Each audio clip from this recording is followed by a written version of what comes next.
Hello, everyone, and welcome to the Spurs Up Show, the best Gamecocks podcast on the internet. Today is Wednesday, November the 18th, 2020. On today's show, you know, guys, the most popular topic of conversation of late is who is going to be the next head coach at the University of South Carolina? Well, I'm putting my own spin on it. Everybody's got their short list of who they want to see be head coach, and we've all seen the similar names out there, from Hugh Freeze to Billy Napier to Jamie Chadwell, and the list goes on and on.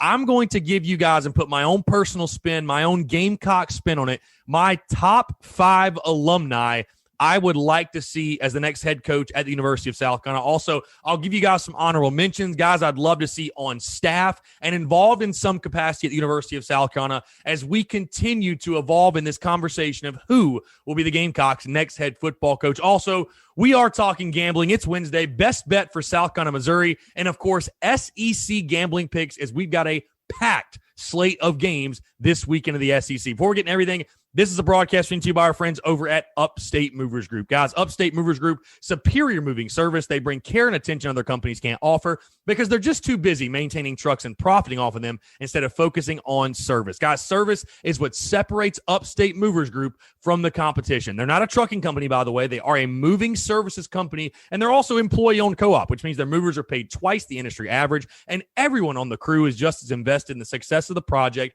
as you are. Guys, they have dedicated professional crew members, and they offer black glove service. They offer end-to-end packing services, custom crating and packaging for special items, and cleaning services as well. They were founded by Greenville natives and University of South Carolina alumni, guys, so a Gamecock-owned small business. They offer 20 years of project management and moving experience, and they can offer logistics and solutions that traditional moving companies simply do not have the skills for. Guys, if you're in the upstate or across the state of South Carolina and you have any moving needs, contact my friends over at Upstate Movers Group. You can find them on social media at Upstate Movers Group, and of course their website, upstatemoversgroup.com. Guys, again, for all of your moving needs, we all know moving can be a complete pain in the ass, from losing things to breaking things to you really just don't want to do it. I mean, the moving process is a strenuous one at that.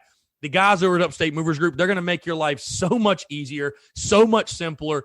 Make sure to hire them, like I said, whether you're in the upstate or in the state of South Carolina. If you're hearing the sound of my voice and you are moving in the near future, Upstate Movers Group is the way to go. So, again, you can find them on social media at Upstate Movers Group, and be sure to check them out on their website, upstatemoversgroup.com. That is upstatemoversgroup.com. The show is also brought to you by our friends over at Southern Oaks Remodeling. Guys, Southern Oaks Remodeling, locally and family owned, over 15 years of experience. They specialize in roofing, windows, doors, siding, and additions, and they're serving the greater Columbia area. Guys, also founded by Gamecocks, a Gamecock-owned small business. You can check them out on social media. They're on Instagram, on Facebook, of course, their website, and give them a call, 803-899-0284. That's 803-899-0284. Guys, again, we're coming up on the holiday season, right? This is the perfect time of year to take care of whatever special project it is. Hey, maybe for the wife or the husband, you're getting a part of the house remodel or whatever it may be. If you're in the Columbia area and really across the state of South Carolina, Southern Oaks Remodeling is the way to go. I've had the pleasure to meet with them and speak with them. And honestly, whenever you're getting remodeling done, they are fantastic people, and that's what really sets them apart from their competition, because we all know it is a personal experience. You're bringing someone in your home. It's a process. You're explaining them exactly what you want. I mean, it's a long process, if you will. Southern Oaks Remodeling is going to make that as simple and as easy for you. And, hey, you know what they're doing. Over 15 years of experience. Again, they can do it all. Roofing, windows, doors, siding, additions, locally and family owned. And that's really what stands out to me, is you feel that when you speak to them. And, oh, by the way, guys, like I said, a Gamecock-owned small business. So, again, that's Southern Oaks Remodeling. Southern Oaks Remodeling on social media, Instagram, Facebook, their website, of course. And if you have any questions, be sure to reach out to them. That's Southern Oaks Remodeling. Give them a call, 803-899-0284. That's 803-899-0284. And tell them Chris from the Spurs Up Show sent you. Let's get it.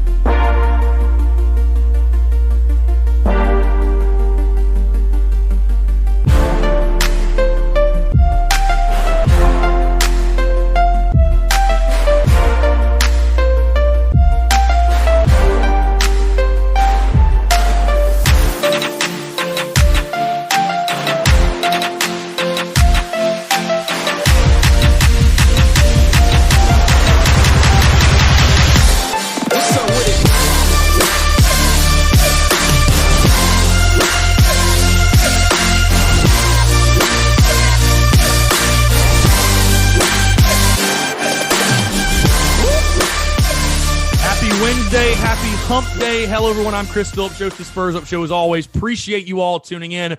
We have got a packed show, got a lot to talk about here on a Wednesday, guys. I'll tell you what, man, the last 48, 72 plus hours has been absolute madness. I do want to say first things first, guys.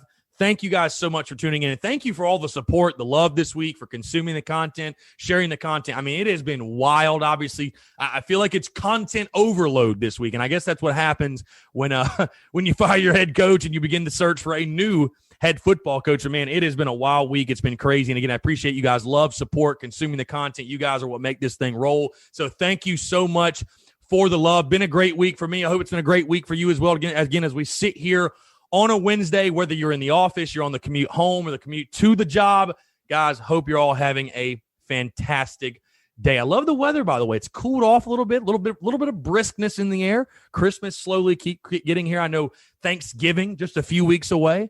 Yeah, it's crazy. It's crazy. This year has flown by, and I know we'll all be happy to see 2020 go away, right? Get us to 2021. Just get us to something else that's that's not 2020. So, again, appreciate you guys tuning in. Hope you're all doing well here on this Wednesday, guys. We have got a lot to get into. Like I said in the intro, the coaching search, right? That is the number one thing everyone wants to talk about. And we're seeing candidates thrown out left and right, and we're just seeing all kinds of things, all kinds of names being thrown out. Some realistic, some unrealistic, some funny, some not so funny. I mean, it really just depends who you talk to and who you speak to and what you look at, what you read, what you listen to, whatever. And so the coaching candidate list, if you will, and the short list of names, and you take a look. One of the gambling sites, I forget exactly who it was, they released the Vegas odds of the next head coach at South Carolina. It was via OddsShark, okay? So this is the usual list. These are the usual suspects you're seeing right now. Billy Napier, Hugh Freeze, Shane Beamer, Jamie Chadwell, Luke Fickell. So, and those are kind of the names that everybody's circulating right now. I've seen some people say Brent Venables and Tony Elliott and whatever. The short list for everyone seems to be pretty similar. As I'm sure you guys have seen the last couple of days on social media, and the thing that I've actually liked seeing a lot, former Gamecock alums and former Gamecock players have been very, very vocal. And I'm excited to say as well, I'll be having those guys on my show to get an idea with them. Hey, what do you guys want to see as the next head coach at South Carolina? I think it's really, really important, again, to respect your alumni and to, the guys that built this program and set the standard and want to see South Carolina get back to that standard. I think it's very important to get their feedback and their impact and everything, get their input. But I thought it would be really fun, again, to kind of go away, cut off of that mold, go off the beaten path, if you will. March the beat of our own drum. We do that here on the Spurs Up Show. March the beat of our own drum. And instead of giving you guys the usual suspects, if you will, I'm going to talk about my top 5 South Carolina alumni that I would like to see as the head coach of the University of South Carolina. And again, I'm giving you my top 5. I'm also going to give honorable mentions of some guys that I would like to see on staff and involved in some capacity. But I am going to give you guys my top 5. My top 5 alumni I'd like to see as head coach. Again, whether these are realistic, whether they're unrealistic, whatever. I think it's fun and good conversation to have because you know what? Torrey Gurley has become a really, really good buddy of mine. He's obviously been on the show before. We've had a lot of social media banter back and forth. And one of my favorite things he ever says is, it takes a Gamecock to know a Gamecock. It takes a Gamecock to know a Gamecock. And I think there's a lot of value. There could be a lot of value in bringing in someone who understands that, who understands that standard they set back when Steve Spurrier was the head coach, who understands what it means to come to South Carolina and play with a chip on your shoulder and be kind of maybe that afterthought and prove people wrong and try to do what's never been done before. So I wanted to do that. We're going to go ahead and dive into it. Top 5 alumni I would like to see as head coach. I'm going to go down 5 through 1. We're going to start at number 5. Number 5. And you guys probably haven't heard this name in a long, long time. And you may not even recognize this name because he didn't play a ton at South Carolina, but is a guy that's actually gone on to have a really, really good coaching career. And that is former Gamecocks quarterback and current offensive coordinator at South Carolina State, Bennett Swigert. Bennett Swigert's a guy, again, if you're a South Carolina fan that was a diehard back in the early 2000s, he was at South Carolina from 2002 until 2006. Again, did not play a ton, Did not play a ton for South Carolina. Was a 2-star commit in the class of 2002 from Summerville, South Carolina. But again, he's had a really good coaching career. Was at Newberry, now at South Carolina State. Again, he's an offensive mind, so you like that. He's got ties to the state of South Carolina, has coached in the state of South Carolina. Hey, I figure why not? Again, he checks all the boxes for me as far as offensive mind, younger dude, relentless recruiter. I think it's somebody you could give a look as far as for the head coaching position. Number 4, and as you can tell, I'm going to kind of roll through these because we got a lot to get into in today's show. Number 4 for me, and this guy did play a lot for South Carolina, and this guy had a major impact for the Gamecocks across the offensive line, and he's now currently coaching in the NFL, and he actually coached for South Carolina for a year. And that is Travell Wharton. Travell Wharton for me, number 4. He's currently the Redskins offensive line coach, followed Ron Rivera to Washington. He was actually the offensive line coach at South Carolina in 2015, a guy who I've had on my show, an awesome dude. I think he would be a great fit at South Carolina. Again, a guy that really understands what it means to be a Gamecock, played again in those early to mid-2000s teams, was a really, really good player for South Carolina, and again, has that NFL experience.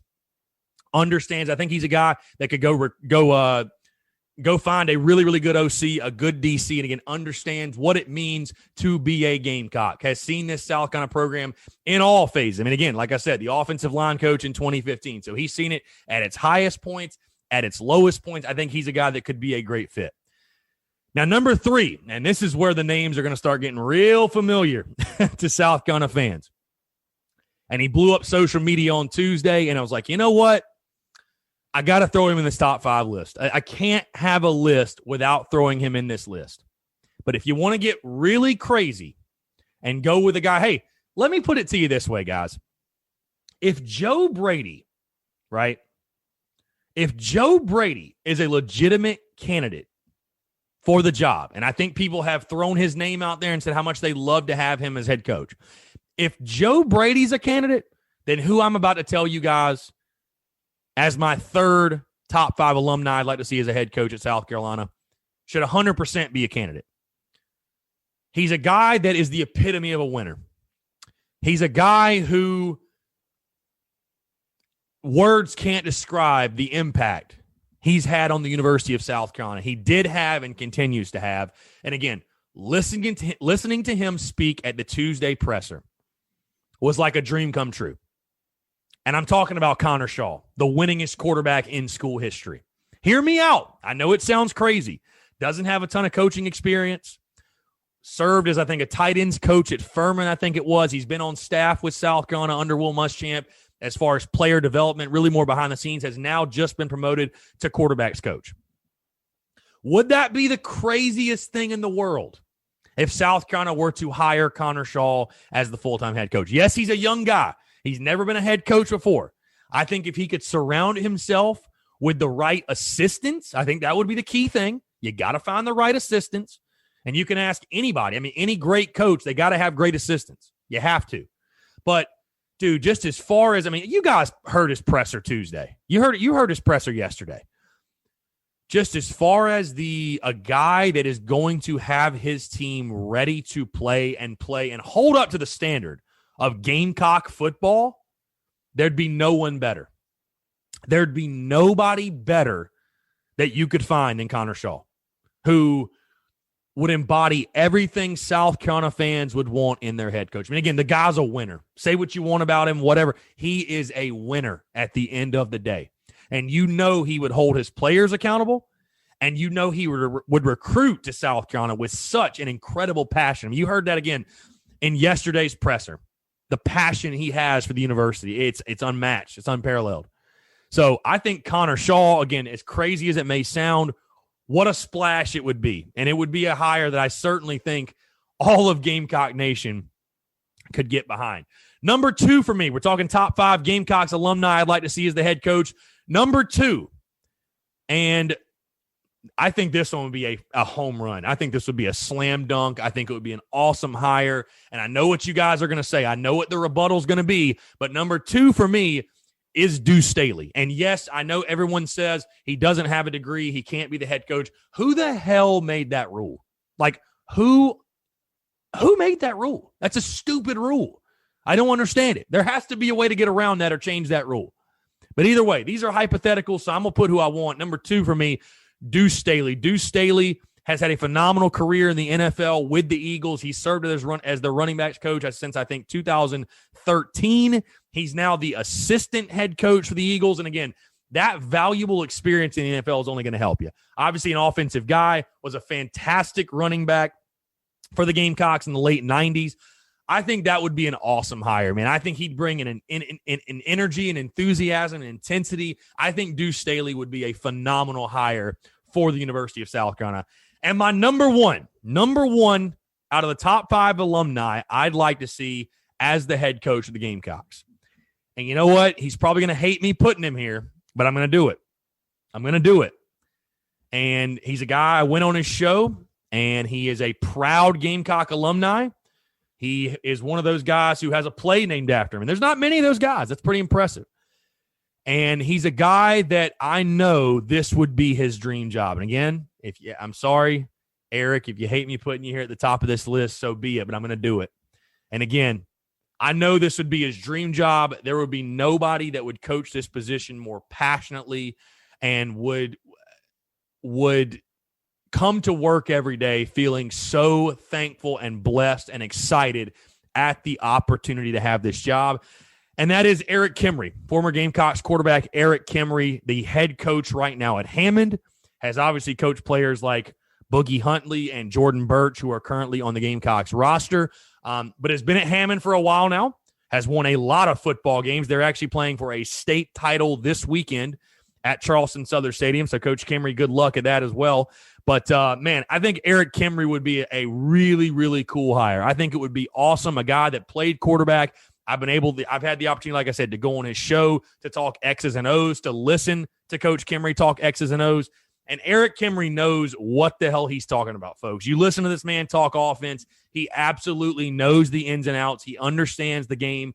And I think he understands what South Carolina needs to get them back to what they were earlier in the decade. So I think Eric Kimray would be an awesome hire. Again, checks all the boxes, a younger dude, offensive-minded guy. I think he would vigorously recruit, very likable guy. But again, I think a hard-nosed head coach that I think would get South Carolina back on track. So again, my top 5 alumni that I'd like to see as head coach at the University of South Carolina: number 1, Eric Kimray; number 2, Deuce Staley; number 3, Connor Shaw; number 4, Travell Wharton; and number 5, Bennett Swiger. Now, I do want to talk a couple honorable mentions because, again, I only had 5 slots. And the guys in my honorable mentions, too, I'm not sure all of them I'd say I'd want to be the head coach, but I would love to see involved in this program in some capacity. And that goes for all the guys I even named, too, if they're not named the head coach, because let's face it, most likely none of them will be, right? South Carolina will probably go with one of the popular names right now amongst the list of candidates. But the entire reason, like I said at the beginning of the show, that I'm doing this is because I think it's so important. And I went on a little bit of a rant on Twitter about this. I think it's so important to have your former players involved. I really, really do, man. This next head coach needs to have their blessing. You need to get those guys in the building because, we're really not going to expand on this on the show today. I may talk about it here in a second, actually, but I think what you've seen in the last 24, 48, 72 hours, the standard's gotten lost somewhere. And I've had multiple, and I mean multiple, former players tell me that on my show. I mean, heck, you guys heard DJ Swearinger say it loud and clear. Aldrich Fordham, our interview tomorrow, he said the exact same thing as well. The standard got lost. And I think getting some Gamecock blood back in the building could help get that standard back to what it needs to be. Get our guys in the building. So if that's what it takes, do it. That's my whole point of doing this. But again, let's move to these honorable mentions, guys. I'd love to see involved with the program in some role, whether that's a position coach, a coordinator role, whatever it may be. Honorable mentions goes as this: Steven Garcia.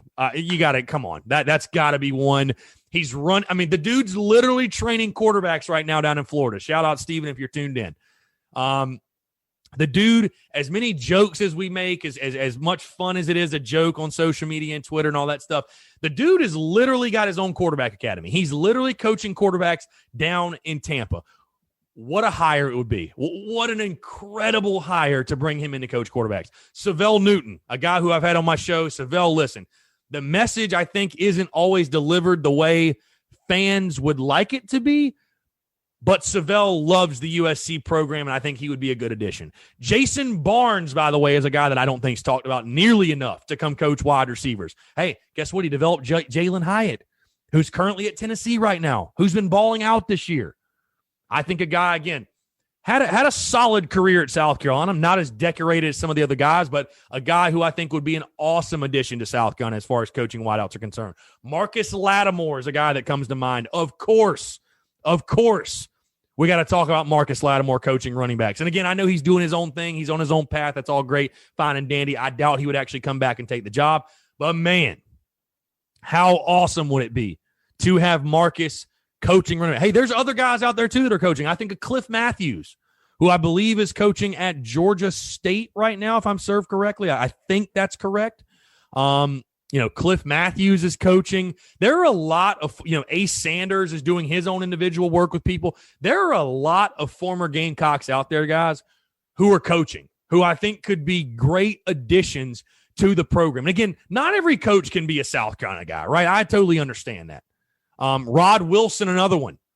Rod Wilson, who played linebacker, who's currently on staff. Keep him on staff. I think that would be a great one. But again, of course, you can't have every position coach be a Gamecock alum, right? That's just probably not realistic. But again, the whole reason to be doing this, and my whole point is this. This next hire is so important. It's so important, okay? And we've got to get South Carolina back to the standard of winning 6 or 7 games and winning a bowl game. Who gives a damn, bro? It's not good enough. The goal is to get to Atlanta. And if you fell short of that, you didn't have a great year. I'm not saying beat yourself up if you go win 8 or 9 games, win a bowl game, because guess what? South Carolina didn't get to Atlanta 11-13. They didn't. It didn't mean they didn't celebrate their victories, but everybody in the building understood that was the ultimate goal. The goal was to get to Atlanta and win the SEC title. That was the standard that was set, to be dominant, like DJ Swearinger said. So that's the whole reasoning behind this. And again, I wanted to break free from the mold. Everybody just talking about these 5 candidates or whatever.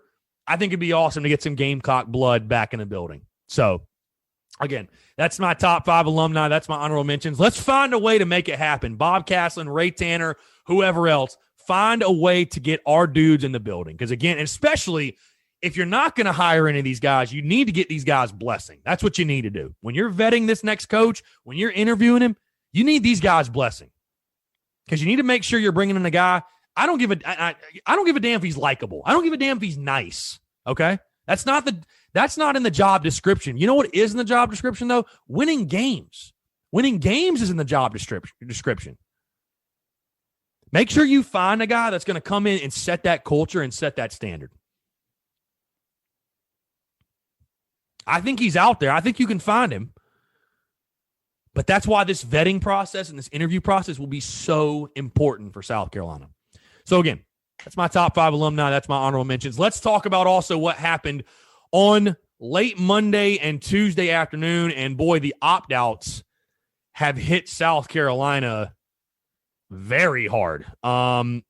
What's up, guys? Hope you're enjoying the show. When you're running a small business, there are a lot of different tasks and challenges you face. You're wearing all the different hats. You're getting pulled many different directions, and you feel like you don't have enough time in your day. Literally anything that can make your life easier, you're open to it. Guys, if you're growing an e-commerce business, if that is your focus, you need a platform that's focused on growth. That's where my friends over at Klaviyo comes in, and today's show is brought to you by our friends over at Klaviyo. Klaviyo is the ultimate e-commerce marketing platform for online brands of all kinds and all sizes. Whether you're just getting started or you're running a well-known brand, it gives you everything you need to send memorable branded emails, text messages, and more, so you can build strong relationships that keep your customers coming back. Guys, with flexible automations, powerful insights, and super precise targeting, Klaviyo is a faster way to turn great ideas into great customer experiences. That's why it's trusted by more than 40,000 brands like Living Proof, Huckberry, and 8 sleep. Guys, in fact, an average Klaviyo customers see a 41% increase in overall revenue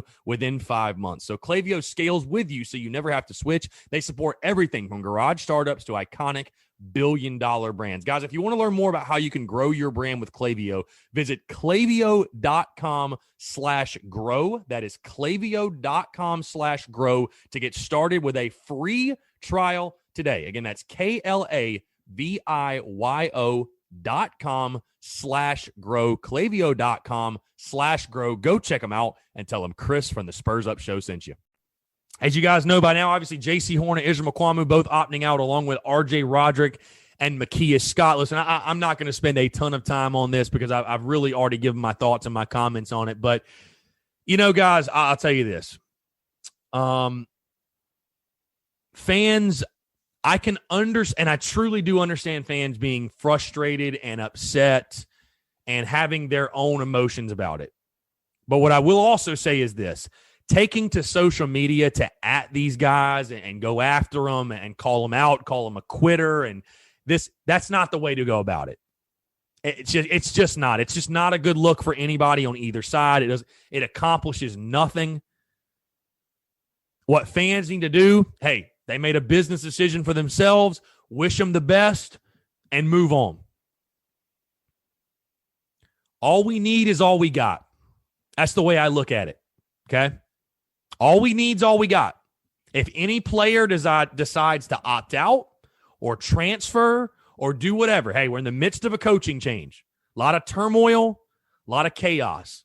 If a player decides, and this is me speaking as someone who, I was a college athlete, again, not on the level of South Carolina, but I was a college athlete, and my coach got fired after my freshman year.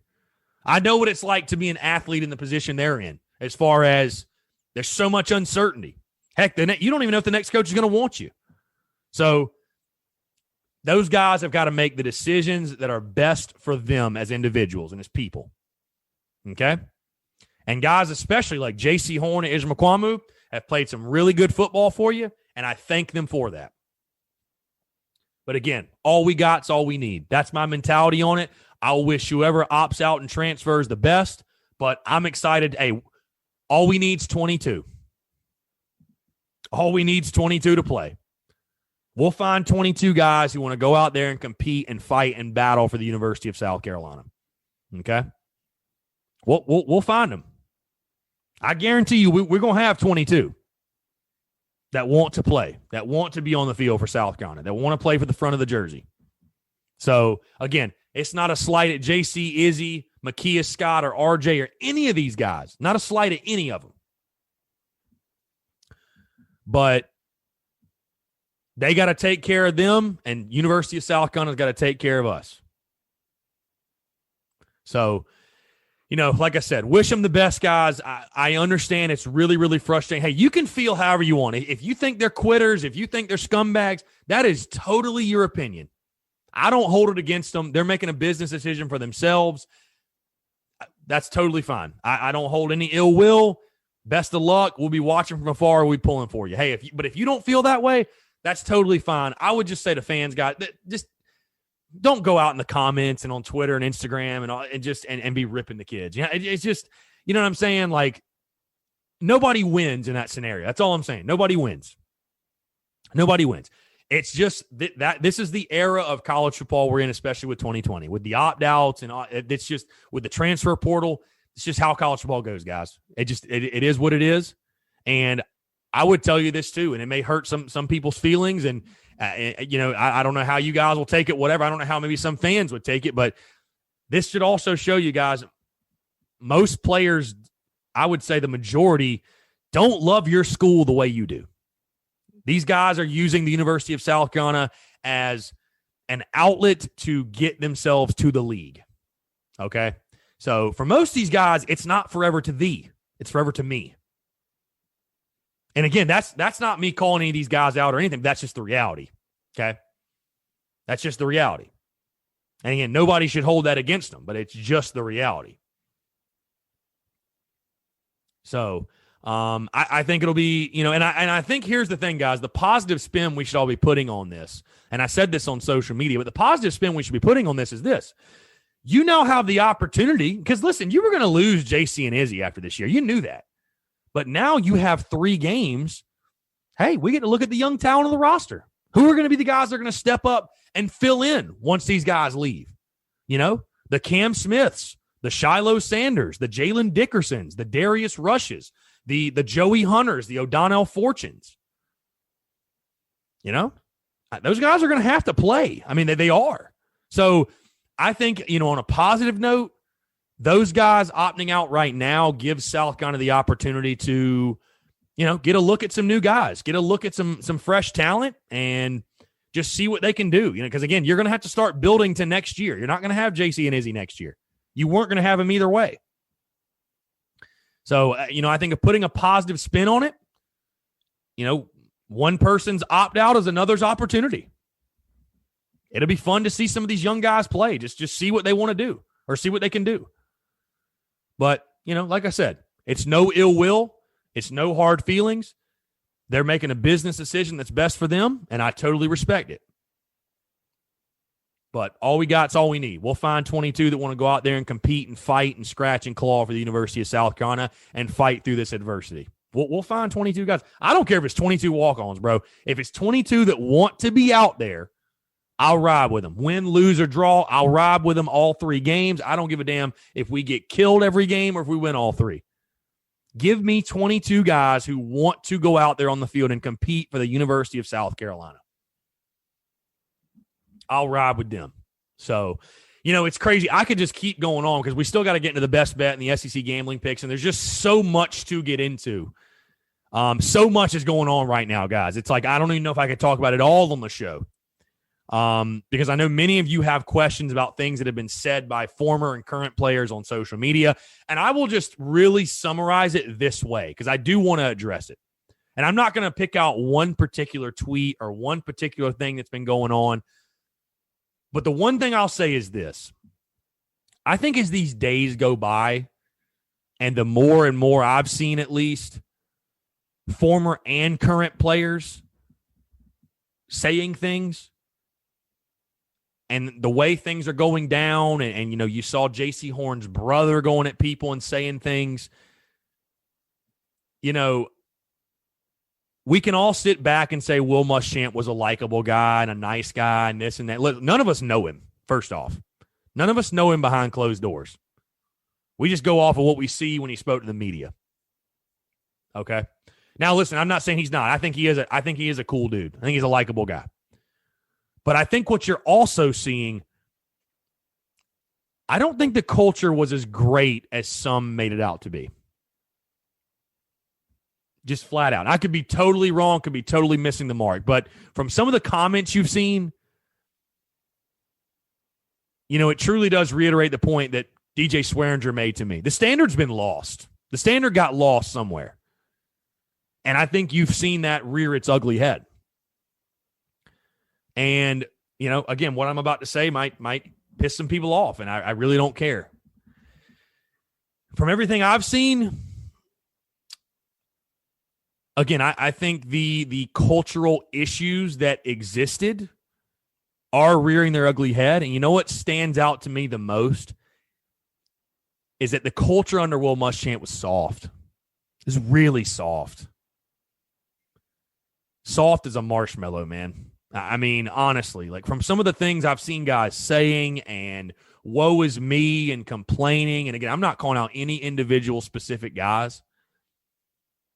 But when you've got a former wide receiver that has his name on the turnstiles going out of his way to blame Steve Spurrier in defense of Will Muschamp, and a timeless argument by some, but going out of his way to blame Steve Spurrier for Will Muschamp's current situation,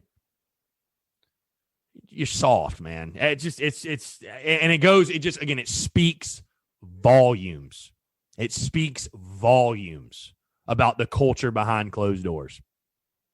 And that's why, again, even more so, I wanted to do this and talk about the top alumni and guys, getting those guys back in the building to reset the standard. Because, again, it got lost somewhere.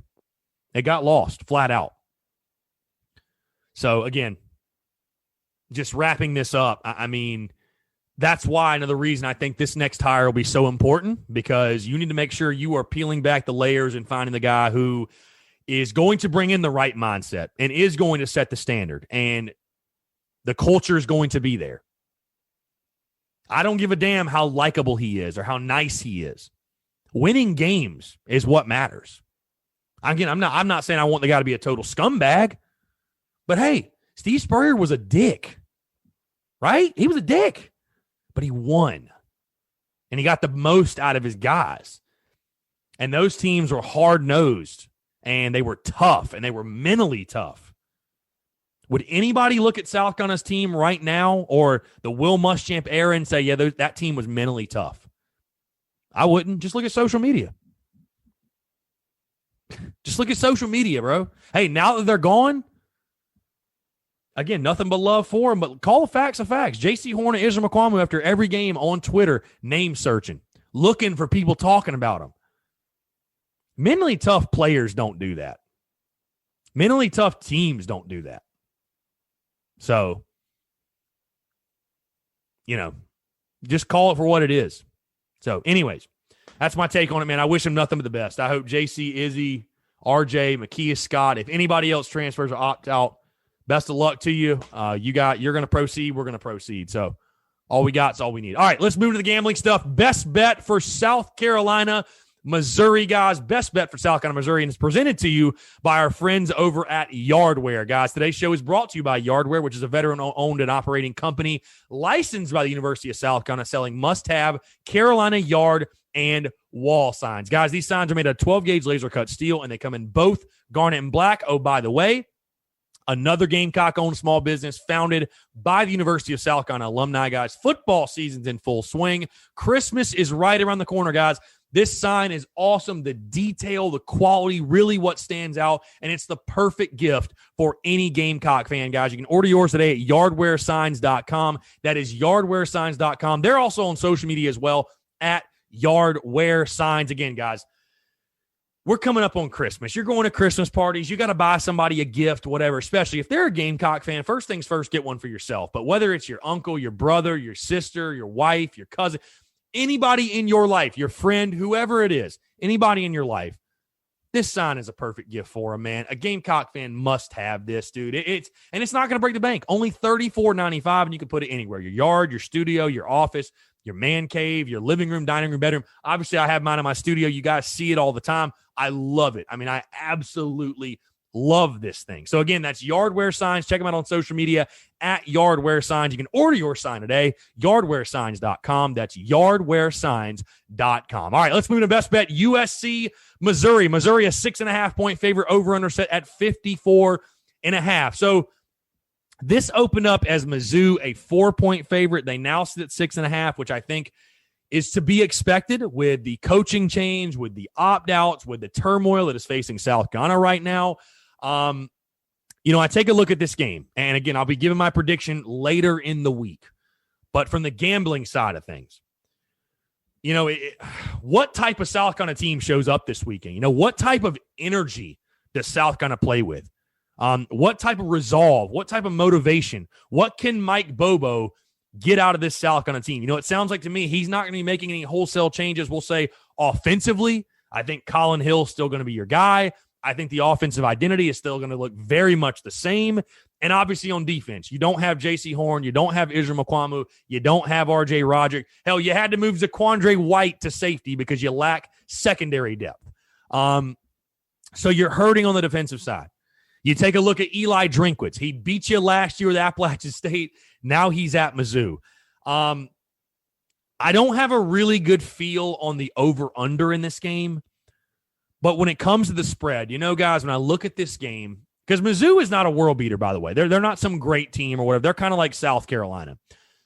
But when I look at this game, I think the biggest question is, because a lot of times, here's the thing, a lot of these scenarios, the best team to bet on in these scenarios is the team with the interim head coach, believe it or not, because they play with resolve, they play with toughness, they play inspired and what have you. And I think you saw that from South Carolina in 2015 under Sean Elliott. I think you did. I mean, that's why South Carolina lost to Clemson by just 5 points. But I'll tell you, in this game, guys, I don't know that I see that. I'm not 100% sure. At least I have not convinced myself that I see that type of resolve from these group of guys. So I'm just not sold on it that I'll see it. I think Mike Bobo and company will have a fairly good game plan in place. I would surely hope they're going to let it all hang out. They're going to take some shots. They're going to be aggressive. But I do think right now, when you just look at the matchup overall, especially for South Carolina defensively, you've given up 159 points over the last 3 weeks. I think Missouri minus 6.5. And again, this really isn't an indication of what my prediction is going to be because, hell, I don't know. I don't know what I'm going to go with. But I think if you're gambling on this purely from the gambling perspective, Mizzou minus 6.5 is the only play you can take. I think it's the only play you can take. So, again, I've got Missouri minus 6.5. Eli Drinkwitz, I think he'll have a really, really good offensive game plan ready to go against South Carolina's depleted defense. And I think that's probably the reason you see Mizzou win this game by a touchdown. So, again, I think Mizzou minus 6.5, Mizzou minus 6.5, the best bet for the game Saturday at Williams-Brice Stadium. All right, let's jump into SEC gambling picks, guys. My SEC gambling picks. And, of course, when we're talking gambling, we've got to talk about our friends over at MyBookie. Guys, between the NFL, college football, all the sports, everything, there's no shortage of games to watch. And with thousands of lines available in all your favorite sports and events, you can turn your game day into payday with MyBookie. Guys, if you're the type of person that likes to back the big favorites, consider putting a couple in a parlay for a much bigger payout. Guys, not only do parlays make meaningless games exciting, but more importantly, they give you a chance to turn ordinary bets into a real moneymaker. And of course, guys, don't forget the underdogs. They have a ton of value. You know, the thing about college football, NFL, whatever sports it is, the underdogs are never really dogs. Every team truly has a chance to win, and you do as well. Game spreads, championship futures, and player prop bets. It's never too late to get on the action and start turning your sports knowledge into actual cash in your wallet. Guys, you can sign up today at mybookie.ag. That's mybookie.ag. And when you do, use the promo code Gamecocks to claim a deposit match dollar for dollar all the way up to $1,000. So, guys, you go to mybookie.ag, put in promo code Gamecocks. You put in $1,000, they're going to match it dollar for dollar. You get a free play of $1,000, guys. It's a win-win scenario. It's a bonus designed to give you a little help and a head start on your winning season. Guys, again, that's promo code Gamecocks. Promo code Gamecocks for you to claim your bonus when you make your deposit. Stacked UFC cards, college football, NFL, all the major sports and more. Sign up today to begin your winning season exclusively at MyBookie. Guys, like I said, SEC gambling picks. We went 2-1 last week. I know the under 70 in the South Carolina Ole Miss game, maybe the worst play of the year. Maybe the worst play of the year. And the whole reason I bet the under, though, I did not think South Carolina would explode offensively, but yet they proved me wrong. So 2-1 last week. We are now 21-22 overall. Guys, we got to get over 500 this week. We have to get over 500, and we're going to do it. And we're going to start in Nashville, Tennessee, where Florida takes on the Vanderbilt Commodores. Florida, a huge favorite in this one. 31.5-point favorite. Over-under set at 68.5, guys. Hammer the Gators minus 31.5. I know it's a big spread. I know it's on the road, which I guess really doesn't matter, but I know the spread is massive. But the Heisman frontrunner plays for Florida, and Florida offensively is dynamic. They are deadly. They will have a field day against Vanderbilt. Hammer the Gators minus 31.5. LSU at Arkansas, which this is crazy, by the way. I think they said last year LSU was like a 40-point favorite against Arkansas. Now this year, Arkansas is a 2.5-point favorite. Over under set at 65.5. Guys, I'm not touching the spread because I think LSU could come out motivated in this one and beat Arkansas's ass. But the over 65.5, points. Points will be scored in this football game. Give me the over 65.5. Kentucky at Alabama. Again, another big spread here. Bama, 30.5-point favorite. Over under set at 57.5. Again, this is one where I don't know that I'm going to touch the spread in this one, but I love the total. Over 57.5. Mac Jones and that Bama offense will have a field day. I think Kentucky will be able to do some nice things here and there, but Bama's going to run away with this one again. Are they going to cover? I don't know, but don't worry about it. Hammer the over in Bama, Kentucky. Tennessee at Auburn. Auburn, a 10.5-point favorite. Over under set at 49.5. Guys, when you take a look at this game, it's crazy how far, by the way, Tennessee has fallen as a program. It's just nuts because you think to yourself for a second, Jeremy Pruitt's got to figure it out, and then they go into a complete tailspin. Meanwhile, Auburn, Gus Malzahn is also coaching for his job. I think in this battle, I like the Auburn Tigers on the Plains. I think they're going to cover the 10.5. I think Tennessee is just simply not a good football team. So give me Auburn minus 10.5. Finally, we go between the hedges. Mississippi State at Georgia. Georgia, a 24.5-point favorite. Over-under set at 44.5, guys. Mike Leach is going to be a fairly decent coach, I think, in the SEC. But, man, they suck this year. Mississippi State is god-awful. Georgia will run away with this one. Georgia minus 24.5 in Athens. I think Stetson Bennett and that crew, they get back on track offensively. They'll have a big field day. And, yeah, South Carolina's opponent literally next weekend. So, should be interesting. But, again, Georgia minus 24.5 to me, an easy play. So, again, going back down the list, we got Florida minus 31.5. The over 65.5 in the LSU-Arkansas game, over 57.5 against in Kentucky and Bama. Auburn minus 10.5, and then Georgia minus 24.5. That is the SEC gambling picks, and that is the show, guys. Appreciate you all tuning in. Thank you so much again for this week. I know it's been crazy content overload the last 72 hours or so, but we're loving it, man. I love it. And I appreciate you guys supporting as well. So, guys, thank you so much for tuning in. We'll have a packed show, obviously, the rest of this week, Thursday and Friday. Again, thank you for the love and support, and we'll talk to you guys tomorrow. Thanks so much.